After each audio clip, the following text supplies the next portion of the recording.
down. Whoa!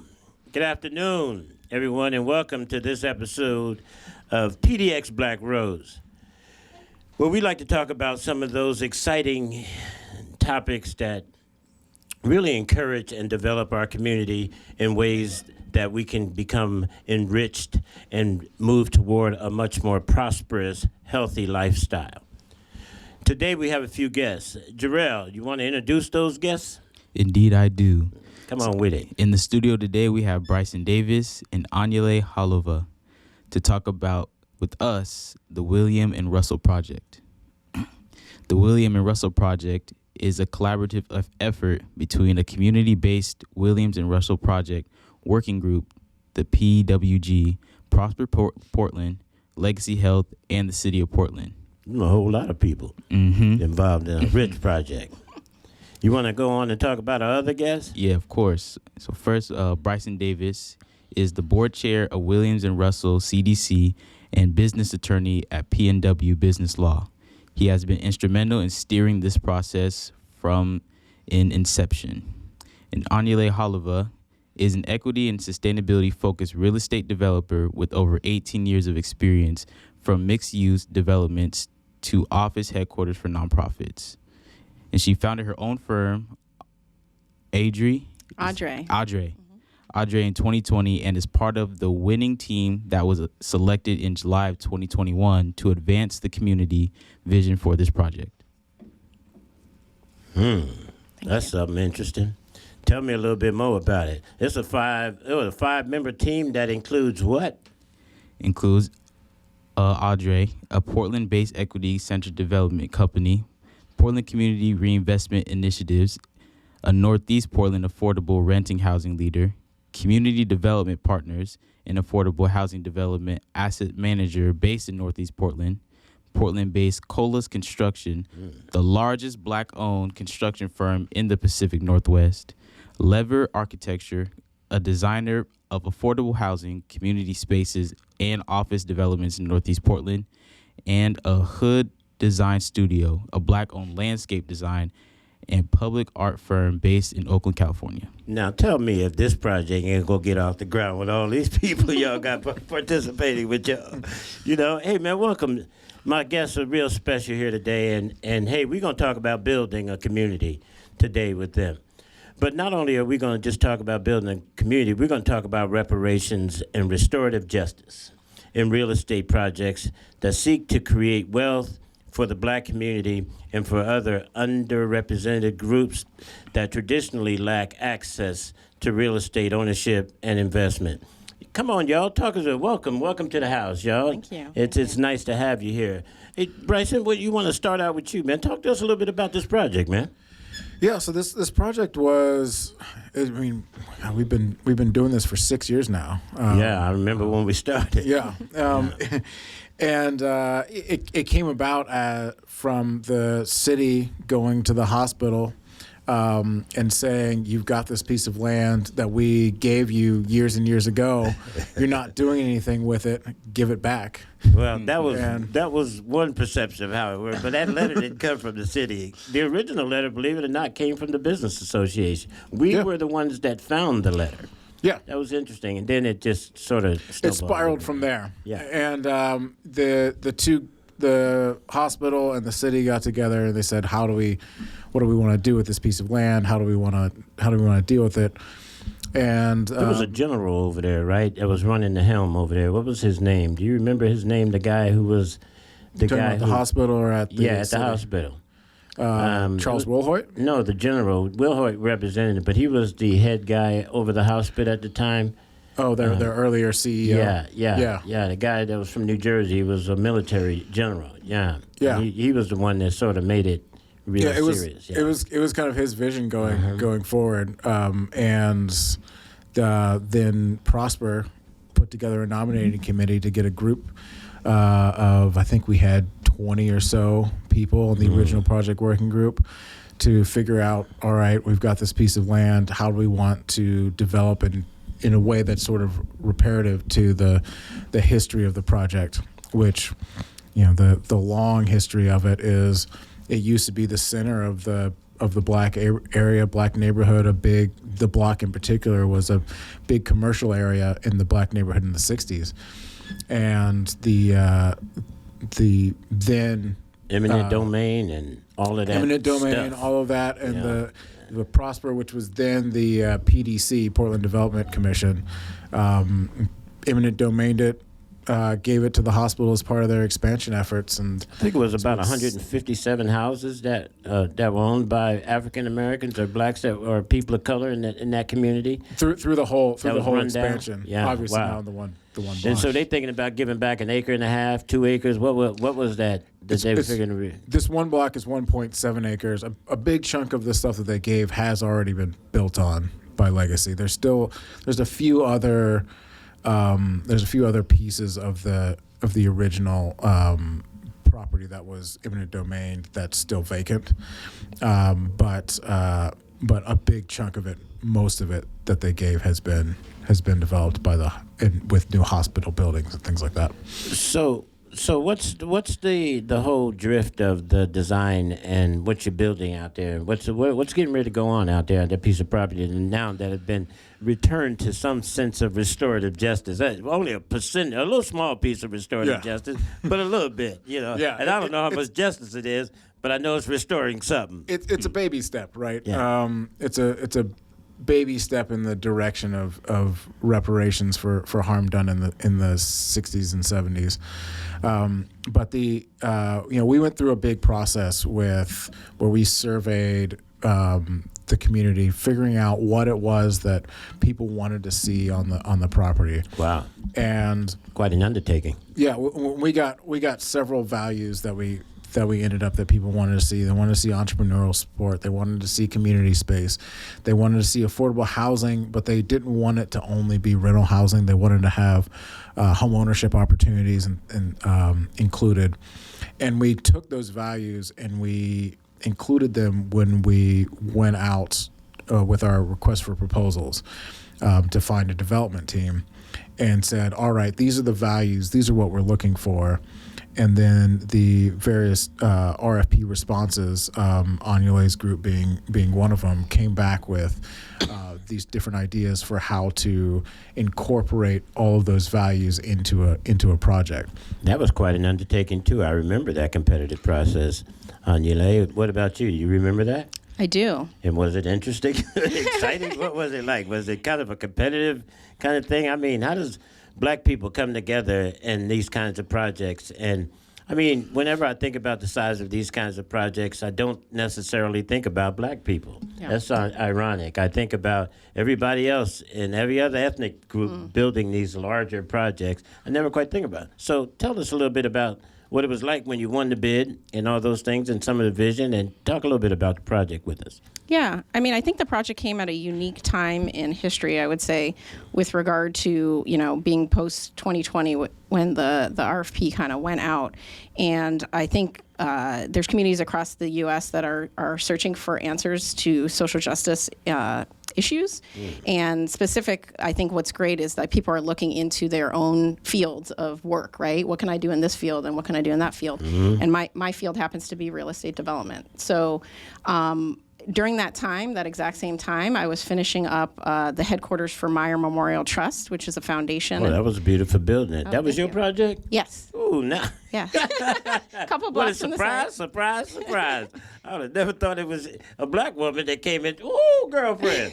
That's a beautiful building y'all designed over there. Yeah, thank you.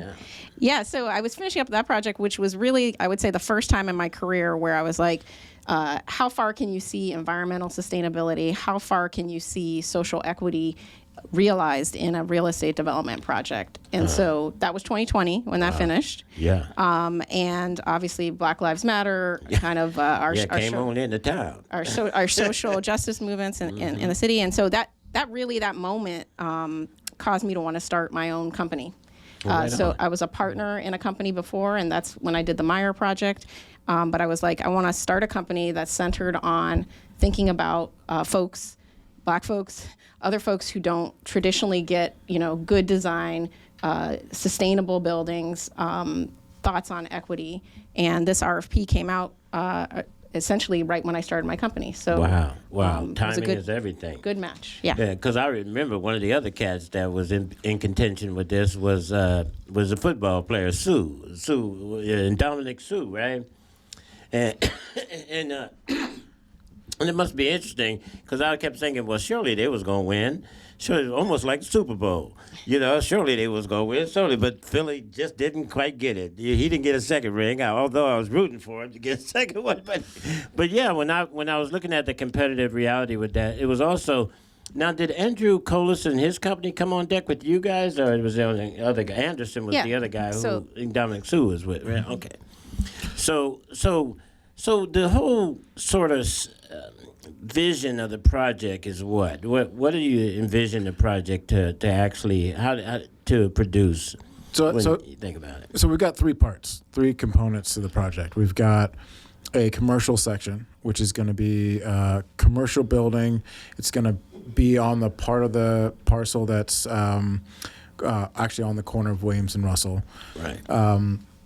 Idea is to have affordable office buildings, for offices and things like that, for Black-facing organizations, community organizations, as well as Black-owned businesses, to have a place where they can set up shop and or businesses who aren't located there can come there to get access to resources and such. Well, how much square footage for small businesses are you planning on? So the whole building is looking to be about 30,000 to 40,000 square feet. It'll depend a little bit on where the funding ends up at the end of the day, but that's kind of the scope. And so retail to the street or in-house, in office kind of spaces? There's going to be some retail on the bottom floor. Gotcha. The way the zoning works is on that one section of Russell, you've got to have at least a certain amount of the block be retail, and so there's going to be a big bottom floor retail component. And so that's one of the blocks. Another block that's going to be just to the west is the affordable rental housing units, and it's going to be a big apartment building done by PCRI. The focus is going to be on family size units, and so they'll be kind of, we're not going to have a big building of studios, and it's not too atypical of a affordable housing project where it's nicely built, but it provides lower than market rate housing, and everybody who lives around in this area knows how expensive apartments are. Oh boy, definitely. Yeah. Just keeps growing and growing and growing. What is like the timeline projections for this to be finalized? So in terms of the design, or in terms of the buildings are done and completed? Yeah, done and completed, and people can start moving in. So we're not going to build them all at the same time, because we're going to need some of the space for staging, and the different projects have different timelines. Yeah. The office project is going first. It's got the nearest in time deadline, and so funding kind of dictates that we need to get that done and put all our effort there first. Then I think we'll probably do the affordable rental housing. I think it all depends on funding, honestly. It's sort of like a race to funding. Right. We have three projects. We have a home ownership project that's a part of it, and each one of them, is on different cycles depending on if the state or the city comes out with different sources of funding. So it's really going to be tied to funding. Okay. But the intent is that we can create three different projects that can each move forward independently of the other, but that they're designed so they all work together at the end. Wow. Okay. And so that and funding dictates that process, the right way you want to. Yep. So if you're going to build, how much actual home ownership are you looking at in this? So that's project also? that's the third piece, and it's along what's now a private street, which is on the north side of the block, and it's going to be a row of townhomes. Again, the idea is to get 2-bedroom, 3-bedroom size units, as opposed to having a bunch of small units. And what's the current number? 20 homes. 20 is Whoa, the- y'all gonna get 20 on that frontage? Now you gotta have a little bit of backyard. They need a little bit of barbecue. Yeah. Yes, Yep. definitely. Good, So good. the inside of the site is going to be, we're hoping, a plaza. And Right in the on. plaza is going to be narrative, art, a whole storytelling element that talks about the Black community in Portland and then specific to the site. And then there's going to be a garden element that's Wow. more associated with the affordable apartments. Wow. And then each of the homes in the backyard will have almost like a backyard with, a fence and area for barbecuing. Yeah, that's hot because Yeah. that's what's really selling right now. And I mean, I sit on Portland's Housing Commission, and one of the biggest things that we have with this problem is that when we build these units and we're left holding them when they're really tight, no backyards, and so there is the community is really telling us what they really want as a Right. request for the types of houses they want to. So they're going to put out the preference list once more. They're going to open up some things. So it's going to be really interesting to see how we're going to begin to re-engage the housing part of it. And we're really certainly glad that you guys are participating and backing it. What's really exciting about this for you guys, though, at this point in time? What's really where is the excitement in this project? Because I know that they could also wear you out. Yeah. Trying to get to the finish line. So y'all young and smiling still and everything. Where's the excitement at for you guys on these projects right about now? I think for me, the excitement comes from, I don't think I've seen another city, another area do a project in the way that we're doing it now, where instead of the city going, oh, we have a problem, we need affordable housing, so let's buy a property, build affordable housing. It was, we have a piece of land that was improperly taken from a community. How do Right. we give that land back, and how do we give it back in a way that can build something that can support that community?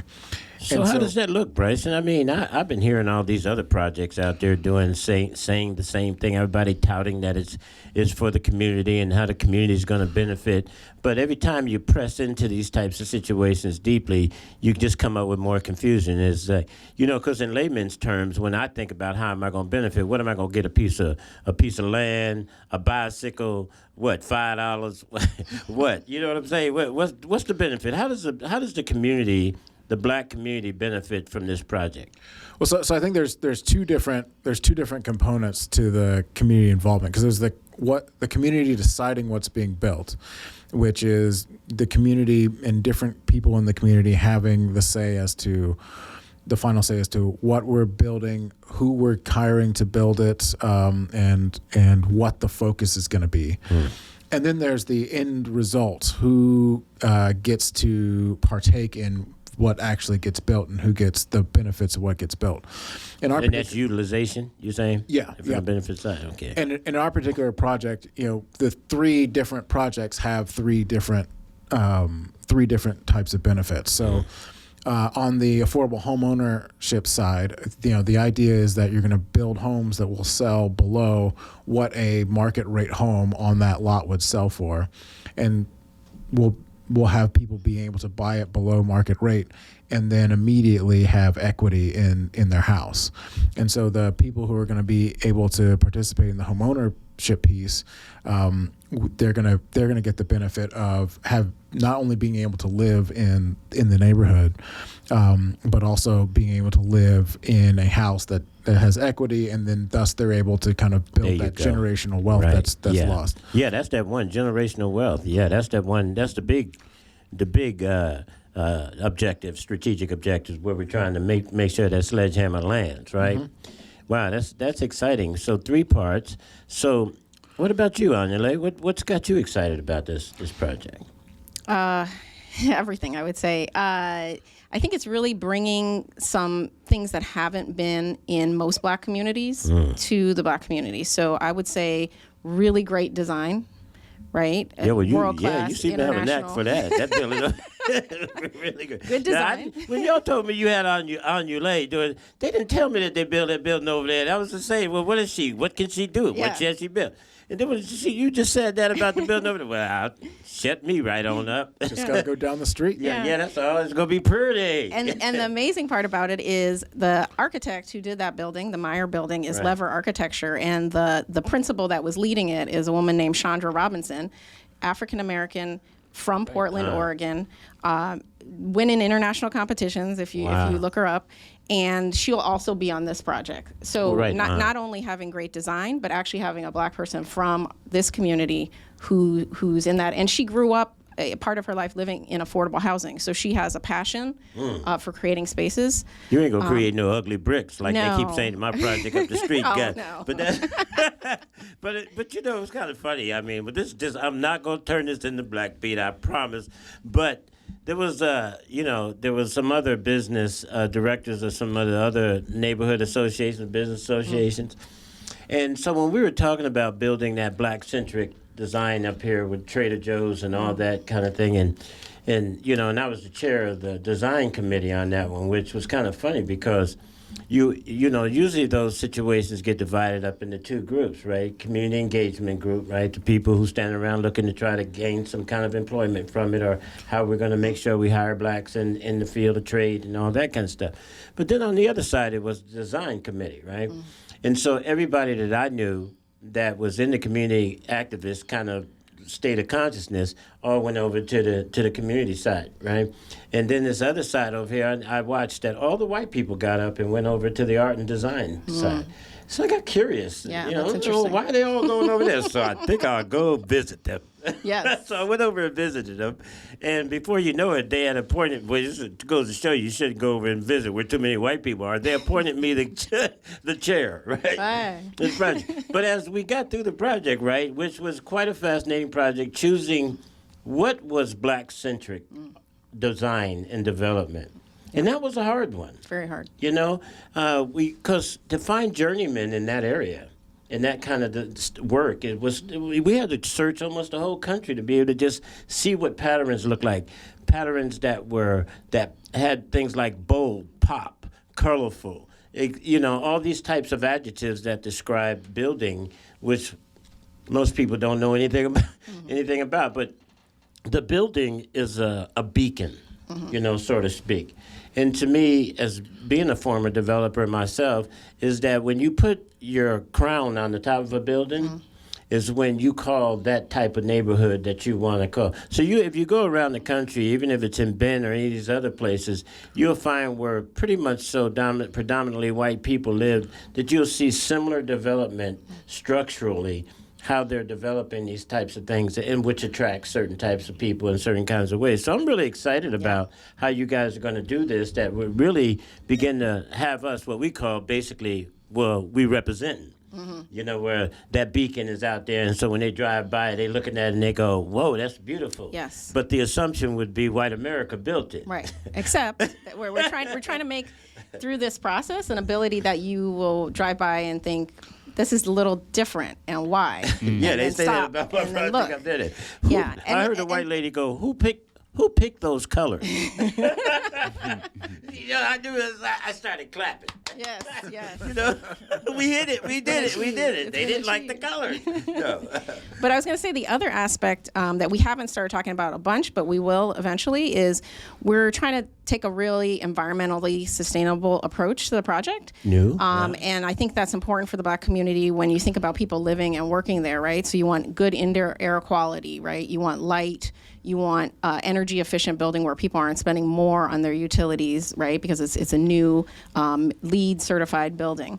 And so one of the things that our team has done is we won a fellowship. It's called a Net Zero Fellowship from the Energy Trust of Oregon. To explore how can we think of these buildings as not just individual buildings, but look at them as a group of buildings together. Wow. Congratulations. And looking at net zero energy, net zero waste, and net zero water. Wow. And so it's a research project, but that research is going to influence eventually what we do on the site. And one of the criteria for the research project is that we actually go out into the community when the research part of it is done and talk about, this is why we made this choice or that, this was more expensive or not, this is like the short-term and long-term cost of doing energy efficiency measures on the project. Wow. And so it's really going to be an educational tool at the end too, for Black and brown kids. I think about kids a lot, to see like, this is a beautiful building, it's sustainable, and I know something about the sustainability. So the Portland Clean Energy Fund has given money to the Black Business Hub part of the project, and we'll be looking for funding to fund these kind of environmental measures for the rest of the project. You showed is opening up a can of conversation for me with that. I mean, because it's kind of fascinating. you know, because the history of blacks, maybe you could update me on that a little bit or educate me on that. I mean, because when you talk about LEED certified buildings, when you talk about bike lanes, you talk about that. I'm over 50 and I get real uncomfortable when you start talking about that kind of stuff. So it's y'all youngsters that's coming in here with this. So, but what's the benefit in terms of what you're trying to convey to our community by pursuing this pathway of development and these things that are real? What's your thoughts about that? Yeah, I think the benefits are twofold. One is health and wellness. Big Being one. in a LEED certified building, being in a green building is actually healthier for literally more healthy. Wow. What air do you breathe, right? You know, there was a wildfires that happened, right? People were breathing smoke. Some people Right. died in their homes.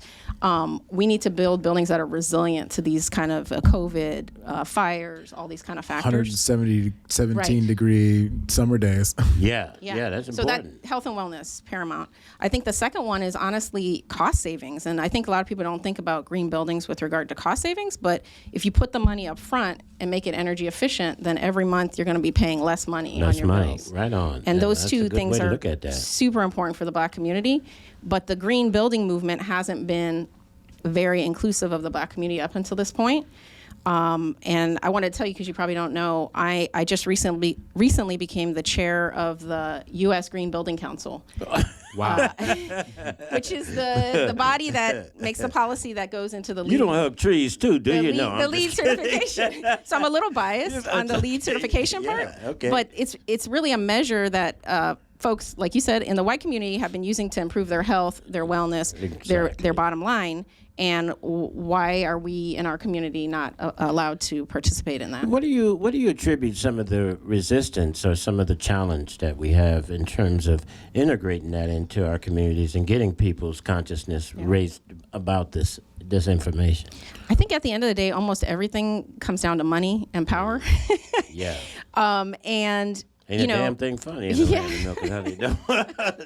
So a lot of times these kind of measures happen in new buildings, and a lot of times people in Black and brown communities don't have access to new buildings. Right. And so that's usually what it comes down to. And so I think it's especially important, like when thinking about affordable housing for the future, that all of the affordable housing providers start to think about, we need to incorporate these in for the residents, for the future residents. Right on. So, Bryson, what's the message to the community at this point in time? Would you like them to understand about this project? And Well, so I think there's two big things about this project, and one which ties into what you were just talking about, which is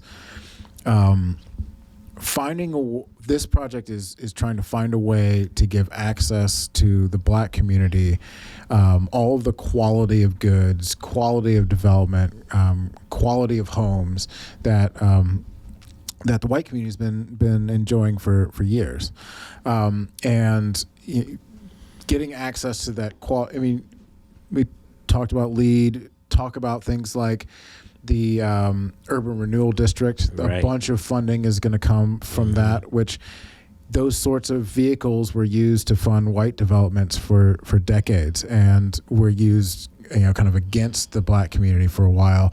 And the big point of this project is getting the community access to those funding pools to buy the better buildings, buy the higher quality stuff. So that's kind of the first piece. And then, I mean, the second is, we really have a chance here in Portland to make a project that could be a blueprint for reparative projects all across the country. yeah, that's the deep part right there. Bryce, I would agree with you. Being able to have a structure or a project or a process that has occurred that we can document, we can scale, we can look at, and we can say, well, look, this is what happened here. We can have some predictability, some flexibility. Yeah. Mm-hmm. What's kind of exciting here for me is just looking at this Black wealth opportunity. The opportunity to build generational wealth. And, these kinds of projects don't always come, but I'm starting to recognize something about Portland, Oregon. As much as they say negative, bad things about Portland and Oregon, is that I'm starting to witness one of the greatest transference of wealth to the Black community in that I've seen here in the last 80 years, or at least since the Vanport flood, And And so it's starting to really begin to get interesting out there, and watching what y'all are doing with this project and several other projects that are going on around the city of Portland at this point in time. It's got me really excited. So tell me, what's next? Where are you guys going, and what should we be paying attention to? As far as the project's going, next is getting all the stuff together to get the lot divided into 3 lots, one for each of the projects, and getting all the pre-planning finished and the designs done so that we can get shovels in the ground. So Important I think to get them shovels in the ground. Maybe a backhoe. You're gonna need a lot of shovels to dig up all that dirt there, boy. Yeah. No, we'll have you out with Yeah, right. Not this week.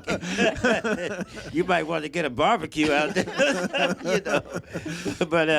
But the other part of this is the community supporting and being supportive, and are you getting any resistance from anyone or anything in the project at this point in time? Or? So I think generally yes, and one of the what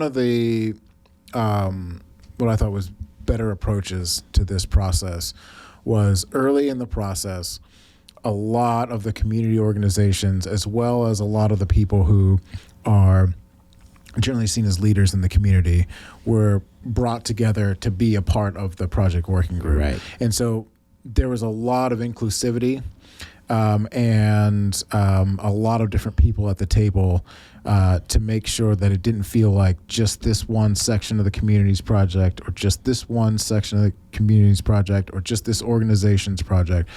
It was really an idea to make it everybody's project. I think they started out pretty well too. I mean, they did that even from the selection side. They got out here, they contacted us, and even they selected people to select people. They selected the black community to select the black community. Yeah. And that was pretty exciting. And we got all you guys into the one room, and everybody was there. And I still remember that. I remember that there was all these people, that we had all these agencies, all these people, and we go, why not just take them all? It wasn't that many. I mean, it was about like 28. Well, let's just select them all. Why do we have to select them all? So, but that was a really exciting process. And then to watch you guys, evolve and to come into your own on that and prosper. So is Prosper still involved? The city's still involved? Everybody's still at the table? Prosper is still very, very much involved. I mean, it's their whole goal throughout the process was to try to be in the background, giving guidance to the group as decisions were being made. Different for them. Yeah. Being in the background or what? And there's only so much they could in some areas be in the background, because we were a whole group of people where only like 1 or 2 or 3 of us had ever done any real development. Right. So they had the professional skills to back up what was being done. But now they're still playing a pretty significant role, helping support us in terms of getting certain types of fundings, putting some funding in themselves, and even for small things. I applied for nonprofit status for the CDC, and part of the questions got into demographic information for the people that you're trying to serve. They're there to help get that information and answer those questions. And so it's everything from the small bits to paying for a big chunk of what's being done. Prosper's been kind of behind it all in terms of support. And then at the end of the day, when it comes down to making the decision, they let us make the decision, and then go with it. But I'm sure that they have their gentle gloves in the deal. A gentle glove, a gentle rub, or a gentle nudge. Well, so they make sure you understand how different components work and how certain decision will play out in when you go for something like funding. Mm-hmm. Like, okay, take the urban renewal area, we made a decision as a project working group to support the inclusion of the project into the interstate urban renewal area. Right on. It was a smart move. It was a smart move, but it took a lot of explaining. This is what an urban urban renewal area will do. This is the type of funding that it will open up for the project. I mean, at the end of the day, I think we're probably gonna end up with over $20 million for the project as a whole from that decision. Wow. But you need to learn and have the group learn all the different mechanics and how that works, so that you can go, yes, this is something that we want to do. And that's really what they help do. They help say, hey, this is what this opportunity will Did you provide. arrive at a final cost of the project, Bryson? Did you guys?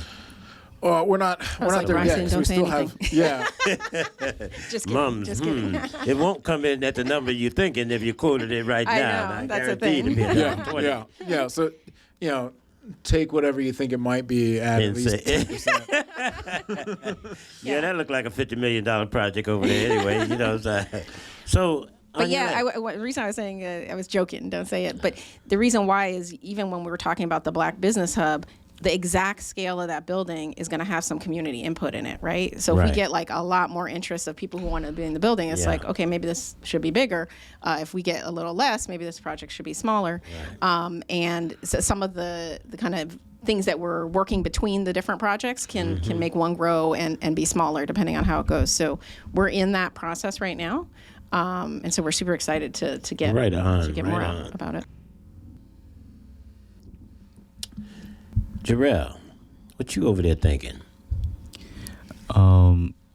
What I keep coming back to is the generational wealth piece, and like just thinking about the history of it and how Black people didn't have lost the ability to build that generational wealth because they lost their homes.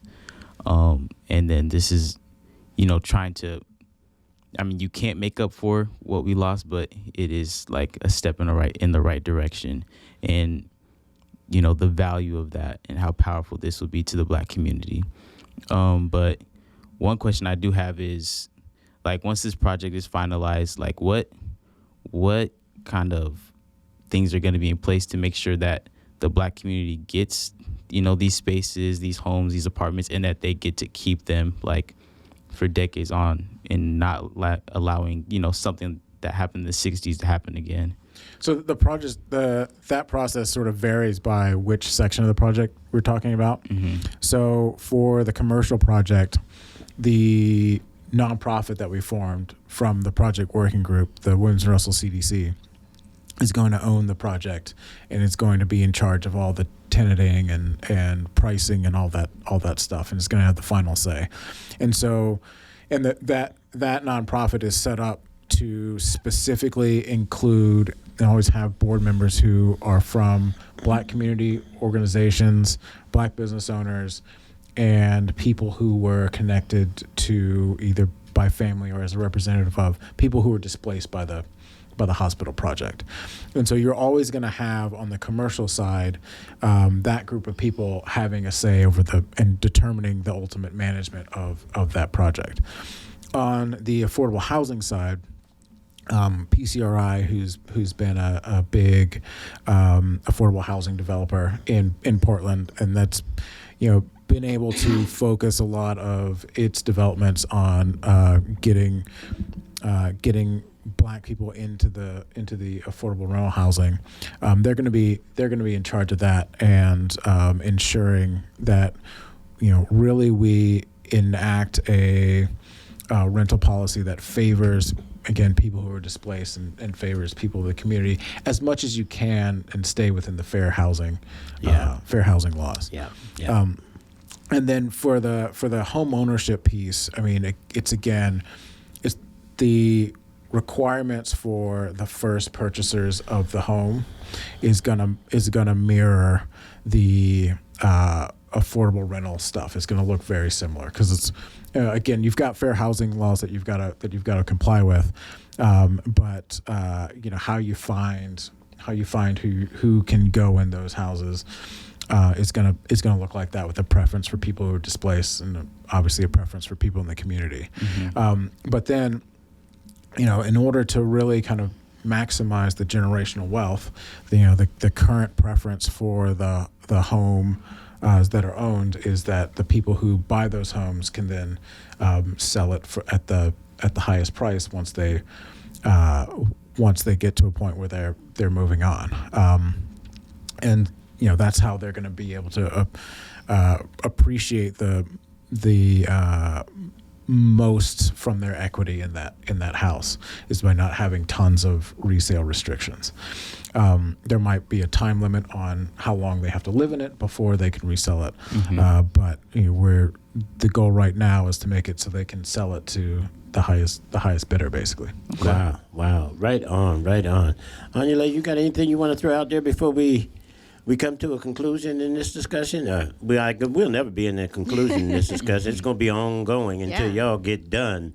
And I don't think, and then after you get done, y'all planning on some other projects or continuing to grow this thing, or what are y'all planning on doing after this? Well, I was going to say what's great about this group that's working on the project is we're all passionate about these issues. There's a lot of projects where the government comes and says, you need to do this thing, and the developer and the team are sort of like, okay, we're going to try to make it happen. We actually, all of our team members that you mentioned are coming with this passion for the Black community, for good design, for sustainable design. So it's nobody's convincing us of anything. We're more thinking like, how far can we go with all of this, given restraints on funding and all this kind of stuff. So I think the product will show based on that passion. And so I think that was the last thing I thought, to add. And you, B? Yeah, I mean, again, going forward, I mentioned it a little bit ago. The one of my big visions for this project is that it's a template for, not just for us to use in Portland, but for other cities to look at and study and say, oh, we should implement this here in Dallas. We should implement this here in Richmond. We should implement this here in Boston. And, because Portland was not the only city where redlining happened. Portland wasn't the only city where Black people were eminent domained out of their communities. And Portland's not the only place where gentrification is pushing people out. Tell me about it, right? And so having a template of how cities can do development in a way to give back to those communities that they've harmed is, that's I think is going to be the potentially biggest value that could come out of this project. Got you. Whoa, boy, this has been a really a beautiful conversation with y'all, man. Y'all, my listeners, y'all got to be hearing this, the future of Black wealth in our community. And this is really important, and I support this kind of direction that we're going in, and that I don't know how much more longer I'll be on this planet, but I think I'll be around, if the Lord be willing and the creek don't rise. That's what I say. That I will be around to see this project come to its fullness. And I'm looking forward to that, as well as I am looking forward to seeing you young folks get to going to where y'all going and continue to do some of the challenging creative stuff and exciting stuff that you guys are bringing on deck. So I do appreciate y'all to come on this episode of PDX Black Rose, and we appreciate y'all. Jarrell, you want to take us out, or what you thinking? All I got to say is wherever y'all going, just take me with you. See, that's the voice of our young people. They just want to follow this excitement and the money. Hey, y'all, we appreciate y'all coming out this afternoon, and thank y'all again for coming in and sharing your wisdom with us.